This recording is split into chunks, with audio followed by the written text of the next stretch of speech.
Halo semuanya, selamat datang di channel yang tidak layak untuk dihina ini. Sebelum kita mulai, atur posisi santainya, seruput kopinya, dan mari kita berkhayal. Apa yang terjadi dengan Suanyin? Tanya Ying Huan dengan sangat khawatir. Karena sejak dari kemarin, Mu Suanyin belum sadar-sadar. Dia hanya, belum selesai Kaisar Api menjawab, wajahnya terlihat sedikit tidak enak, dan terlihat kalau matanya juga masih merah karena kesedihan yang dia alami. Orang-orang di sana tentu saja sudah mengerti, tapi mereka tidak dapat melakukan apapun. Kehilangan Lin Tian, itu adalah pukulan berat bagi Ying Huan dan keluarganya yang lain. Bahkan Lin Jing pun sampai sekarang masih diam, dan merasa tidak percaya kalau adiknya sudah tidak ada lagi. Padahal, dia baru saja bersama dengan Lin Tian beberapa tahun yang lalu. Tapi sekarang, dia merasa kalau dirinya telah gagal menjadi seorang kakak untuk Lin Tian. Jika dia kuat, mana mungkin adiknya akan melakukan hal itu? Dan jika Lindong pun tahu rencana Lin Tian, mana mungkin juga dia akan membiarkan Lin Tian mengorbankan hidupnya untuk mereka semua. Suamiku, kembalilah, ucap Mu Suanyin dalam ketidaksadarannya. Ucap Ying Huan dengan suara serak. Lindong tidak dapat menahan air matanya lagi, dan sebelum itu dia juga menangis mengeluarkan air mata darah dari matanya. Di alam langit, wilayah alam bunga. Di sana terlihat wanita cantik, yang mana dia adalah Dewi Bunga yang terlihat duduk sambil tersenyum. Apakah baju ini cocok untuknya? Ucap Dewi Bunga sambil mengangkat hasil jahitannya. Apakah ukuran tubuhnya masih sama dengan yang dulu? Pasti masih sama. Ucap Dewi Bunga sambil berpikir. Lalu dia terus melanjutkan menjahit pakaian tersebut, sambil mengingat kenangan dia dengan bayi kecil. Dewi, ucap sesosok wanita cantik yang tiba-tiba berlari dengan wajah cemas ke arah Dewi Bunga. Ada apa? Apakah kamu memecahkan pot bunga lagi? Tanya Dewi Bunga sambil tersenyum kepada wanita muda yang datang itu. Dewi, kenapa kamu berpikir begitu terhadapku? Apakah aku seceroboh itu? Tanya wanita tersebut dengan malu. Oh, bukankah biasanya tiap hari kamu bisa memecahkan sampai 5? Jawab Dewi Bunga sambil tersenyum. Itu memang benar sih, tapi kali ini bukan itu Dewi, ucap wanita tersebut dengan wajah serius. Melihat betapa seriusnya wanita muda itu, Dewi Bunga menjadi sedikit resah. Tanpa sadar, tangannya pun terluka karena tidak fokus. Ada apa? Tanya Dewi Bunga dengan serius juga. Bunga harimau tiba-tiba saja layu, ucap wanita itu dengan gugup. Apa? Wajah Dewi Bunga langsung terkejut, lalu dia langsung menjatuhkan pakaian yang dia jahit dan pergi dari sana. Dia segera melihat satu bunga yang terpisah dari yang lain. Sebelumnya, bunga itu sangat indah dan juga terlihat sangat hidup. Tetapi sekarang, bunga itu terlihat mulai layu secara perlahan. Apa yang terjadi dengannya? Tidak. Kamu tidak boleh meninggalkan aku lagi. Teriak Dewi Bunga dengan keras, dan bahkan air matanya sudah jatuh ke pipinya. Dia langsung mengeluarkan air suci yang hanya ada di alam bunga, dan kemudian dia langsung menyiramkan air itu ke bunga tersebut. Tidak, jangan tinggalkan aku lagi, ucap Dewi Bunga sambil terus menyirami bunga tersebut. Para pelayan itu melihat apa yang dilakukan Dewi Bunga, dan bahkan hati mereka sakit ketika melihat kesedihan yang dialami oleh Dewi Bunga. Karena hal ini adalah yang kedua kalinya terjadi kepada Dewi Bunga. Pada saat itu Kaisar Harimau menghilang juga, tapi untungnya bunga tersebut hanya layu sebentar dan tidak mati.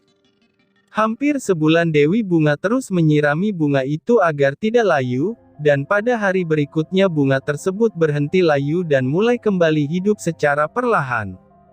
Tapi Dewi Bunga tahu kalau Kaisar Harimau, suaminya pasti masih dalam keadaan sekarat atau lemah. Namun bisa saja dia mati kapan saja, dan itulah yang membuat dia sangat khawatir. Apa yang terjadi padamu? Kenapa bisa begini? Ucap Dewi Bunga dengan gemetar sambil memandang bunga yang perlahan-lahan hidup kembali, tapi butuh waktu lama supaya bunga itu kembali hidup. Dewi, ucap wanita yang melaporkan bunga layu itu padanya. Aku tidak apa-apa, bagaimana? Apakah ada kabar tentang Istana Langit? Tanya Dewi Bunga. Tidak ada perubahan, dan hanya ada berita Dewa Laut yang terlihat sangat sombong baru-baru ini. Jawab wanita itu. Orang ini belum menemukan lawan yang setara. Jika dia sudah mendapatkan lawan yang setara, maka dia pasti akan menyesal. Kembalilah, dan coba cari informasi yang lainnya. Baik tentang dia, ataupun orang lain, ucap Dewi Bunga sambil memandang bunga di depannya dengan penuh kelembutan. Siap, jawab wanita itu, lalu pergi meninggalkan Dewi Bunga. Entah kenapa, dia merasakan kalau suaminya berada tidak jauh dari dirinya. Dan itu tidak seperti sebelum saat bayi kecil bertemu dengan jiwanya pada saat itu. Apakah kamu ada di sini? Kenapa kamu bisa terluka parah seperti itu? Tanya Dewi Bunga di dalam hatinya. Dewi Bunga berbalik, dan kembali ke tempat tinggalnya. Di sana dia mencoba mengalirkan energinya ke seluruh alam bunga untuk mencari sesuatu, baik itu penyusup ataupun orang yang bukan dari bangsanya sendiri. Dewi, aku menemukan Tuan Muda. Dia terluka parah, dan hampir setengah dari organ dalam serta meridiannya telah hancur, ucap salah satu pria yang memakai penutup mulut dengan pakaian hitam, dan telinganya yang mirip dengan telinga peri. Dia sampai di sini dengan terluka parah. Apa yang sebenarnya terjadi? Dan bukankah belum saatnya dia datang ke sini? Baiklah, bawa aku ke tempatnya. Aku ingin melihat wajah pria itu secara langsung, ucap seorang wanita cantik yang sangat menggoda, dan dia duduk di kursi kerajaan dengan pohon besar di belakangnya. Siap, wanita itu berdiri dengan tidak memakaikan alas kaki, tapi ada gelang kaki dengan lonceng kecil di kaki kanannya. Setiap dia melangkah, lonceng itu akan berbunyi. Ditambah dengan mata hijau yang membuat dia sangat menarik dilihat, dan telinganya juga mirip dengan peri. Tapi mereka bukanlah peri, melainkan suku elf.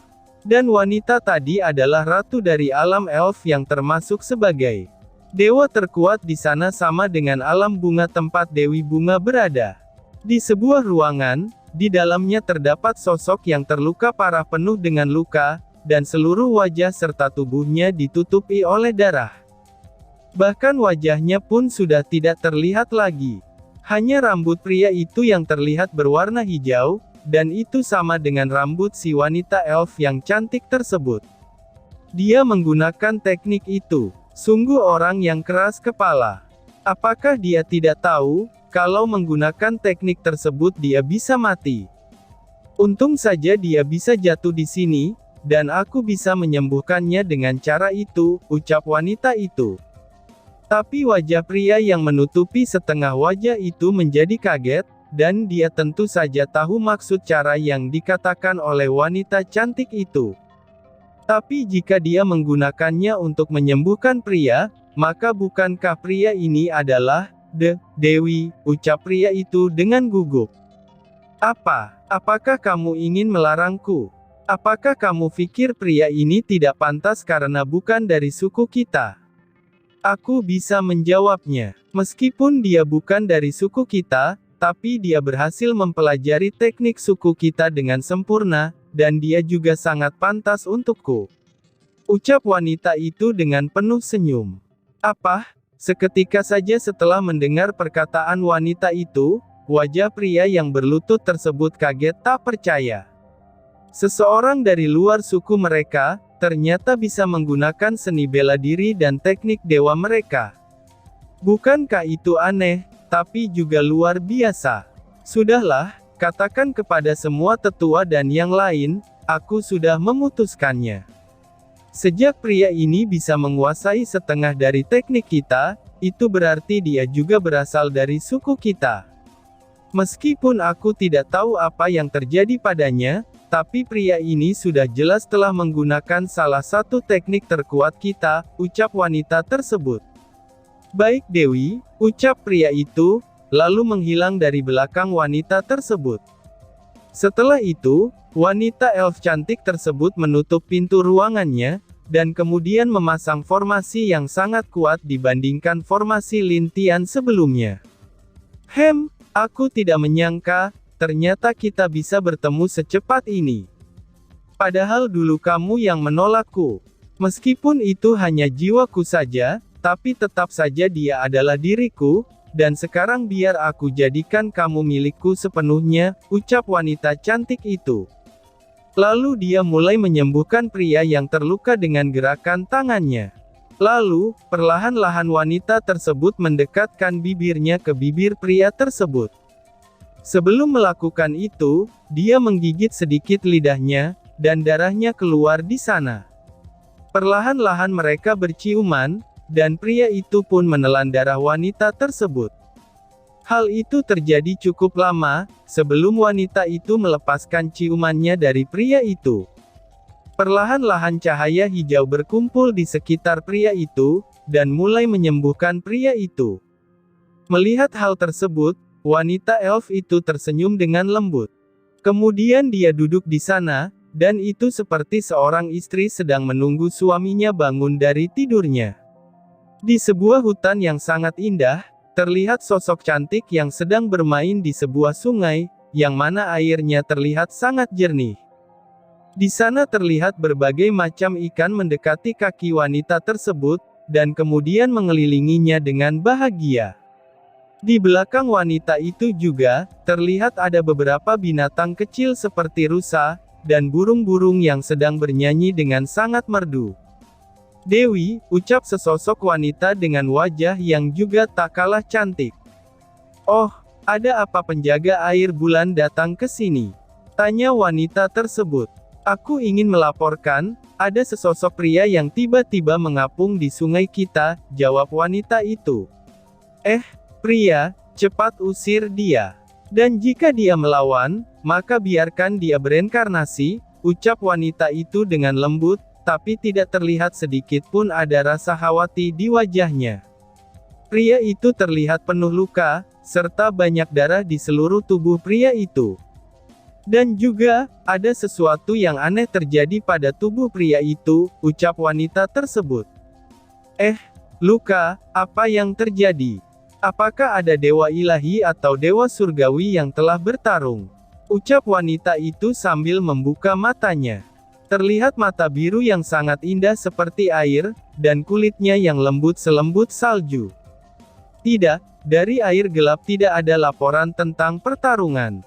Dan kemungkinannya adalah, wanita tersebut berhenti, dan memandang ke arah wanita itu dengan serius. Orang dari dunia itu, atau seseorang yang berasal dari alam lainkah? Ucap wanita itu sambil berdiri dengan tenang. Namun pada akhirnya, wanita cantik dengan mata biru laut dan rambut berwarna biru itu pun pergi, untuk melihat pria seperti apa yang jatuh di sungai sucinya.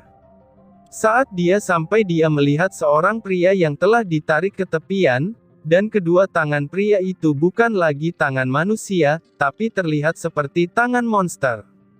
Tetapi tangannya terus mengeluarkan darah, dan wajahnya pun sama seperti itu. Dewi itu dapat merasakannya, kalau pria di depannya ini sedang sekarat. Apa yang terjadi dengan pria ini, dan kenapa dia bisa sampai terluka separah ini? Dia hanya berada di alam dewa ilahi tingkat rendah tahap puncak, tapi sepertinya dia telah meningkatkan kekuatannya dengan paksa, ucap wanita bermata biru itu. Akhirnya wanita tersebut memutuskan, untuk membawa pria yang terluka itu kembali ke kediamannya. Dengan perintah sang wanita itu, bawahannya bersiap untuk membantunya. Tapi tuannya malah mengangkat pria itu sendiri, dan itu adalah hal yang tidak pernah terjadi sebelumnya. Membuat dia kaget saat dia akan mengatakan sesuatu, wajah tuannya sudah terlihat sangat serius. Pada akhirnya dia hanya mengikuti di belakangnya, dan pikirannya dipenuhi dengan rasa penasaran dan juga keanehan. Karena bagi wanita seperti tuannya yang tidak pernah disentuh, bahkan tidak mau menyentuh pria untuk pertama kalinya, itu sangatlah luar biasa. Jika orang di alam lain tahu, entah apa yang akan terjadi nantinya. Atau mungkin saja, pria yang disentuhnya ini akan menemui musuh di segala alam untuk membunuhnya. Aku tidak boleh mati, uhuk-uhuk. Seorang pria merangkak dengan wajah dan tubuh penuh darah. Meskipun dia terluka parah, tapi kegigihannya masih ada. Dia berusaha tetap sadar, agar dia bisa mendekati senjata yang tidak jauh dari dirinya. Perlahan-lahan dia merangkak, tapi keadaannya hampir membuat dia tidak bisa untuk tidak menutup matanya. Cerit, dia menggigit lidahnya agar matanya tidak tertutup, dan kemudian dua merangkak dengan satu tangan saja. Karena dua kakinya terlihat sudah tidak bisa digerakkan, dan tangan yang sebelahnya juga terlihat penuh dengan darah. Setelah cukup lama dia merangkak, dan pada akhirnya dia sampai di depan senjatanya tersebut. Tapi pria itu tidak memegang senjatanya, dan dia malah mencoba untuk membalikan dirinya sambil berkata, "Hah, apakah kami berhasil? Apa yang akan terjadi kepada wanita itu setelah aku pergi?" Ucap pria itu dengan tersenyum, sambil membaringkan badannya secara paksa, meskipun itu membuat dia merasakan sakit. Langit yang indah. Andaikan aku dan saudaraku bisa duduk dan menikmatinya bersama, ucap pria itu. Maafkan aku. Mungkin aku tidak bisa memenuhi janjiku padamu, Yr, ucap pria itu lagi. Akan tetapi, kesadaran pria itu sudah mulai kabur. Hei, ucap suara yang tiba-tiba terdengar dari telinganya, dan dia sudah dalam kondisi setengah sadar. Yr, ucap pria itu saat melihat wanita cantik di depannya, dan dia membayangkan wanita bernama Yr itu, kepada wanita yang muncul di matanya sekarang. Siapa Yr? Aku bukan Yr. Apa yang terjadi padamu? Ucap wanita itu sambil melihat pria tersebut yang sudah tidak sadarkan diri lagi. Paman, cepat bantu aku, teriak wanita cantik tersebut. Ada apa? Tanya pria setengah baya yang muncul di belakang wanita cantik tersebut. Paman Yu, bantu aku membawa pria ini ke istanaku. Ucap wanita tersebut. Pria setengah baya yang bernama Paman Yu itu kaget. Membawa pria ke istana wanita ini, sejak kapan? Padahal setahu dirinya, tidak ada pria yang diizinkan masuk ke dalam istana wanita tersebut. Dan tiba-tiba saja bersambung. Sekian dan terima kasih banyak.